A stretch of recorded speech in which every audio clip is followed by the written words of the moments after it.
Today, the probably most genius recipe for a homemade apple pie. Sounds expensive, right? But it's relatively easy. Welcome to Callekocht.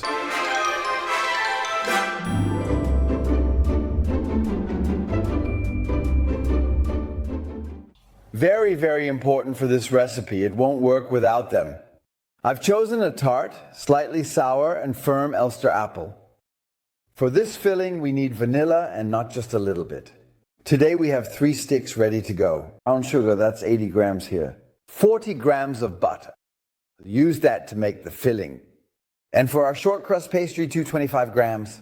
Flour, 25 gram brown sugar, 75 gram cold butter. And here we have 25 gram cold water. The first thing we do is caramelize our sugar in the butter for the topping. So 80 grams, that's the most important part. That's where the apples will go in later. We're letting the butter and sugar slowly turn into caramel here.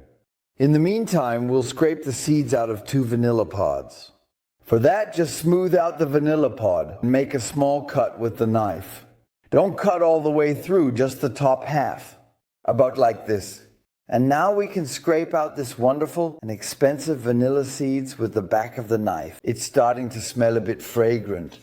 Caramel is forming, and now we can add our scraped vanilla pods to it. And this aroma that's developing right now, I wish I could send it to you through the monitor because it's just delicious. We're going to slide this off the hot plate for now, and in the meantime, let's take care of our apples. Down here in the bowl is the good vanilla seeds, and now we're going to squeeze a bit of lemon juice on top. Just squeeze it out like that. This way we can break up the vanilla seeds a bit. Just mix it a bit with the little bit of lemon juice, and with that we'll marinate our apples right away. And next, we'll peel all the apples first, before they get halved and cored. Now the apples are being halved from top to bottom. I have a small melon baller here. But you can also do that with any regular spoon. And then I take out the core and the blossom, as well as everything I haven't peeled yet. Just a quick touch-up, so that we have these hollowed out apple halves. And we place them here in our lemon vanilla mixture. Then they stay nice and light, won't turn brown, and will also take on the flavor of the vanilla right away. So look, thanks to this little lemon trick, the apples really picked up some nice black specks, and quite a lot of our vanilla. And here's our caramel, look. Can turn it off now. And now we're going to place our apples in there. What we want to try now is to stand the apples upright like this. So stand the apples upright and distribute them evenly in the pan. And this is what it looks like now. And the pan with the apples is now going into the oven. Convection at 180 degrees for 40 minutes. And that's the special thing about this cake. It's baked upside down. First the filling, and now our short crust pastry goes on top. Don't forget, always add a little pinch of salt to the short crust pastry. So now we're adding our sugar. And also right here, our cold water and our butter. Look here, I had this in the fridge, really well whipped. And we're adding the butter in flakes like this, and making a short crust pastry by hand.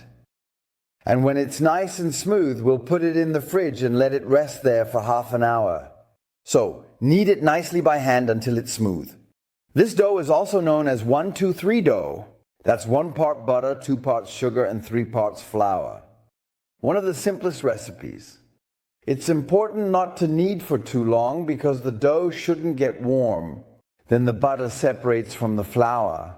So, after a few minutes, we have a smooth dough, and we're going to wrap it in plastic and put it in the fridge for at least half an hour so we can roll it out properly later. So, we took 5 minutes off the timer because our apples already look so delicious and are swimming down there in their own caramel. They need to come out because they're already quite soft. Just take a look at that. Take a look at this.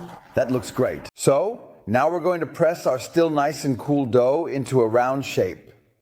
I always do this directly on a baking paper, because then we can easily flip it onto our cake later.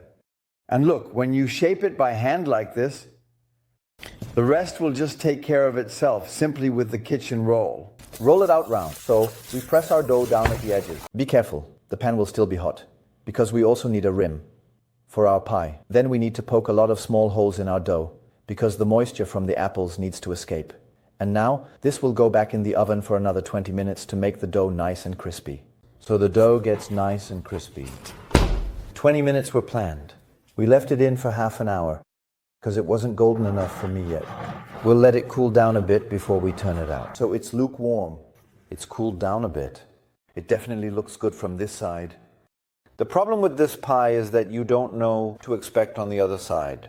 But now we're going to give it a try. Now we want to turn it out with a flourish.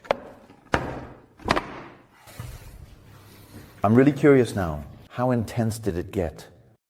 I really think that's quite impressive. You can send Mälzer a photo. And a little powdered sugar over our really well-made.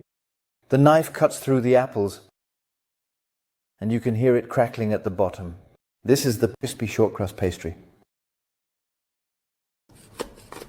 I think you can hear it pretty well, right? I specifically took an old knife.